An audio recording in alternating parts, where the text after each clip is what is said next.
तुम्ही सर्वजण मजेत ना? तर बघा आज मुंबईमध्ये सगळीकडे खूप काल रात्रीपासून खूप पाऊस पडत आहे. तर सर्वांनी काळजी घ्या आपल्या स्वतःची, आपल्या मुलांची आणि गरज असेल तरच घराच्या बाहेर पडा. तर चला आज आपल्या ग्रेस किचन मध्ये मी बनवणार आहे गव्हाच्या पिठाचे गुलाबजाम. तर बघूया त्याच्यासाठी मी काय काय साहित्य घेतलं आहे. तर चला फ्रेंड्स, आता आपण साहित्य बघू मी काय काय घेतलेलं आहे.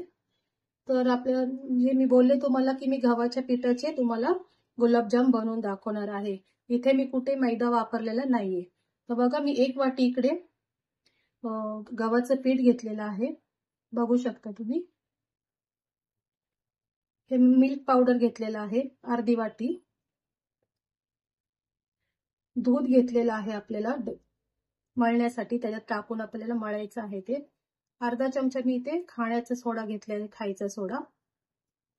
आणि जे आपल्याला पाक तयार करायचा आहे त्यासाठी मी 1 मोठी वाटी साखर घेतलेली आहे. त्याच्यामध्ये आपल्याला 2-3 इलायची पण टाकायची आहे. आणि पीठ मळताना याच्यामध्ये आपण 2 चमचे तूप टाकणार आहोत. तर चला आता आपण पहिला आधी पीठ मळून घेऊया, डव तयार करून घेऊया. चला फ्रेंड्स, आता आपण पीठ मळून घेऊया गुलाबजामचं. हे गव्हाचं पीठ मी इथे घेत आहे पहिलं. त्याच्यामध्ये मिल्क पावडर टाकूया आपण.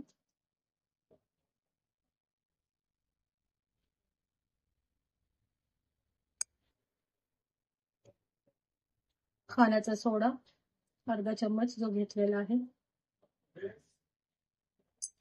आणि 2 चमचे आपण याच्यामध्ये तूप टाकणार आहोत.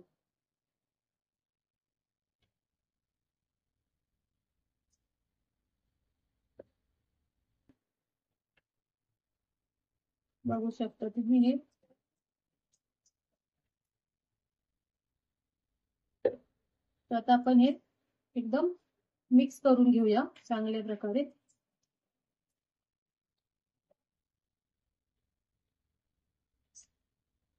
एकदम छान हे करून घ्यायचं आहे. तुम्ही जर हे प्रेमिक्स पण तुम्ही बनवून ठेवू शकता एअरटाईट डब्यामध्ये. जेव्हा तुम्हाला हवे असतील तेव्हा तुम्ही हे प्रेमिक्स यूज करून गुलाबजाम बनवू शकता. एकदम चांगलं मिक्स करून घेऊया आपण. हे फक्त मी मिक्स करून ठेवते आणि पहिला आता आपण साखरेचा पाक बनवायला ठेवूया. चला आता आपण पाक तयार करून घेऊया. मी हे साखर टाकत आहे आणि याच्यामध्ये मी 2 ग्लास पाणी टाकणार आहे.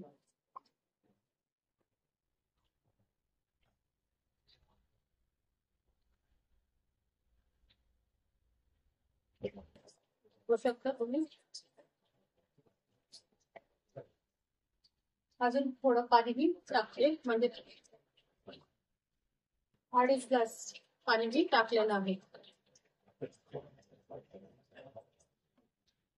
आपल्याला हा एकतारी पाक वगैरे काही बनवायचा नाहीये. फक्त आपल्याला साखर विरघळेपर्यंत याला तयार करून घ्यायचं आहे. आणि याच्यामध्येच मी इलायची टाकणार आहे. इलायची तुम्ही बघू शकता. मी फक्त त्याचे तोंड ओपन करून घेतलेले आहे असे. आणि 2-3 इलायची मी टाकत आहे.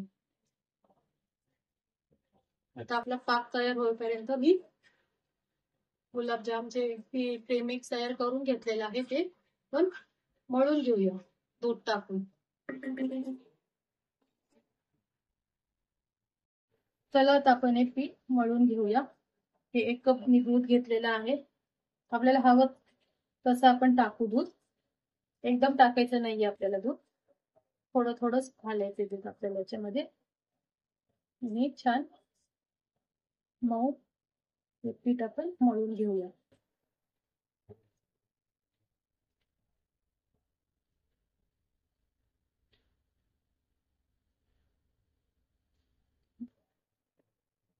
तर बघा या प्रकारे मी त्याचा डव तयार करून घेतलेला आहे. आणि मला अर्धा कपच दूध लागलेला आहे, बघू शकता तुम्ही. 1 कप घेतलं होतं त्यातला अर्धा कपच मला लागलेला आहे. हे चांगल्या प्रकारे असं आपल्याला हे करून घ्यायचं आहे, मळून घ्यायचं आहे गोळा.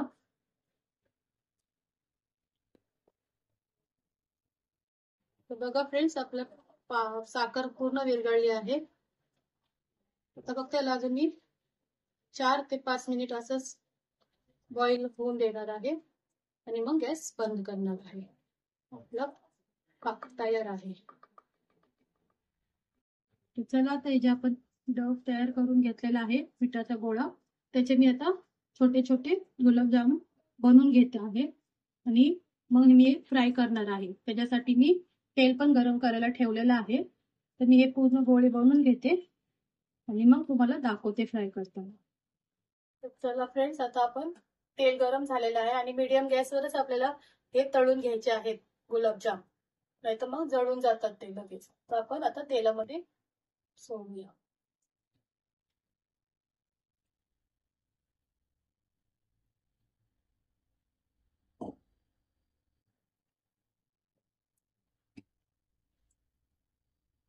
मी काही गोल शेपचे बनवले आहेत आणि काही ओव्हल शेप मध्ये देखील मी बनवलेले आहेत. चला, आता मी हे फ्राय करून घेते. तर चला फ्रेंड्स, बघा तुम्ही, आपले गुलाबजामुन तयार झालेले आहेत. हे मी पाकामध्ये टाकलेले आहेत आणि हे आता आपण ठेवून देऊ. 2-3 तास आपण हे ठेवणार आहोत. तर तुम्हाला ही जर रेसिपी आवडली असेल तर नक्की तुम्ही लाईक करा, शेअर करा, सबस्क्राईब करा, कमेंट्स करा आणि ट्राय करून बघा. हे तुम्ही गव्हाच्या पिठापासून, आपण मैदा वापरलेला नाहीये, आपण गव्हाचं पीठ वापरलेलं आहे. तर प्लीज तुम्ही रेसिपी करून बघा. आणि आता आपण नेक्स्ट व्हिडिओमध्ये नवीन रेसिपी बरोबर भेटूया. तोपर्यंत बाय बाय.